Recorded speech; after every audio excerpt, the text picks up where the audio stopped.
আসসালামু আলাইকুম হ্যালো শিক্ষার্থী বন্ধুরা, তোমরা সবাই কেমন আছো? আমি রাকিবুল হাসান তোমাদের সামনে আরেকটি লেসন নিয়ে উপস্থিত হয়েছি। দেখো শিক্ষার্থী বন্ধুরা, এখানে লেখা আছে ইউনিট 8। ইউনিট মানে অধ্যায়, 8 মানে 8, অধ্যায় 8। এরপর দেখো এখানে লেখা আছে লেসন 3। লেসন মানে পার্ট, 3 মানে 3, পার্ট 3। এরপর এখানে লেখা আছে এ ওয়ান্ডারফুল বয়। এ মানে একজন, ওয়ান্ডারফুল মানে হচ্ছে অসাধারণ, বয় মানে ছেলে। এ ওয়ান্ডারফুল বয় মানে হচ্ছে একজন অসাধারণ ছেলে। এখানে ডিতে আছে দেখো রিড দ্য স্টোরি। রিড মানে পড়ো, দ্য স্টোরি মানে গল্পটি। রিড দ্য স্টোরি, গল্পটি পড়ুন। ইন্ডিভিজুয়ালি, পৃথকভাবে। এখানে বলতেছে রিড দ্য স্টোরি ইন্ডিভিজুয়ালি, পৃথকভাবে গল্পটি পড়ুন। আমাদেরকে কোন গল্পটি পড়তে বলতেছে? এখানে আমাদেরকে এক গল্পটি পড়তে বলতেছে। এখান থেকে এক গল্পটি পড়তে বলতেছে। এরপর দেখো এখানে বলতেছে অ্যান্ড এবং fill in the gap in each sentences with the right word. Fill মানে পূরণ করো, ইন মানে মধ্যে, দ্য গ্যাপ মানে খালি জায়গা, ইন মানে মধ্যে, ইস মানে প্রতিটি বা প্রত্যেকটি, সেন্টেন্স মানে বাক্য, উইথ মানে দ্বারা, দ্য রাইট ওয়ার্ড মানে সঠিক শব্দ। এখানে বলতেছে fill in the gap in each sentences with the right word. প্রত্যেকটি বাক্যের সঠিক শব্দ বসিয়ে শূন্যস্থানগুলো পূরণ করো। এই বাক্যগুলোতে সঠিক শব্দ বসাতে বলতেছে আমাদেরকে। এখানে যে শূন্যস্থানগুলো আছে এখানে সঠিক শব্দগুলো বসাতে বলতেছে। এখানে দেখো এক নম্বর আছে with the birth of the baby the family becomes. With মানে সাথে, দ্য বার্থ মানে জন্ম, অফ মানে এর, দ্য বেবি মানে শিশুটি, দ্য ফ্যামিলি মানে পরিবারটি, বিকামস মানে পরিণত হওয়া। এ দেশে কি হতে পারে?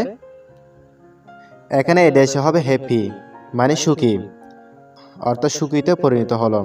এর অর্থ হবে এখানে with the birth of the baby the family becomes happy. শিশুটির জন্মের সাথে সাথে পরিবার সুখী হয়, অর্থাৎ পরিবার সুখীতে পরিণত হয়। এরপর এখানে 2 নম্বর বলতেছে the new born baby looks like a. এখানে দেশে কি হবে? শাইনিং মানে উজ্জ্বল, স্টার মানে তারা। এখানে পুরো অর্থ হবে the new born baby looks like a shining star. নবজাতক শিশুটিকে দেখতে একটি উজ্জ্বল তারার মতো। কাকে বোঝানো হচ্ছে? শেখ রাসেলকে বোঝানো হচ্ছে। শিশু বলতে এখানে কে? শেখ রাসেল। এরপর এখানে 3 নম্বর আছে the baby never smiles at the jail gate. এখানে দেশে কি হবে? স্মাইলস হবে।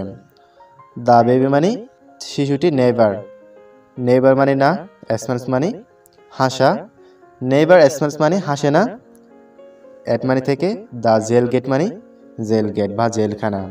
এখানে বলতেছে the baby never smiles at the jail gate. Jail গেটে শিশুটি কখনো হাসে না, অর্থাৎ জেলখানার কতগুলো গেট থাকে, ওই গেটে শিশুটি কখনো হাসে না। শিশু বলতে এখানে কাকে বোঝানো হচ্ছে? শেখ রাসেলকে। এরপর এখানে 4 নম্বর আছে his father is put in jail for his fight for the freedom of the nation. এ দেশে কি হবে? এখানে ফ্রিডম হবে, অর্থাৎ স্বাধীনতা। এখানে বলতেছে হিজ ফাদার, তার বাবা, ইজ মানে হয়, ফুট মানে রাখে, ইন মানে মধ্যে, জেল মানে জেল, ফর মানে জন্য, হিজ মানে তার, ফাইট মানে যুদ্ধ, ফর মানে জন্য, দ্য ফ্রিডম মানে স্বাধীনতা, অফ দ্য নেশন মানে জাতি। এখানে বলতেছে his father is put in the jail, তার বাবাকে জেলে রাখা হয়, for his fight for the freedom, for his fight তার যুদ্ধের জন্য, for the freedom of the nation জাতির স্বাধীনতা। এর পুরো অর্থ হবে his father is put in jail for his fight for the freedom of the nation. তার বাবাকে কারাগারে বন্দী করা হয়েছে স্বাধীনতার জন্য লড়াই করার কারণে, অর্থাৎ স্বাধীনতার জন্য লড়াই করার কারণে তার বাবাকে জেলে রাখা হয়েছে।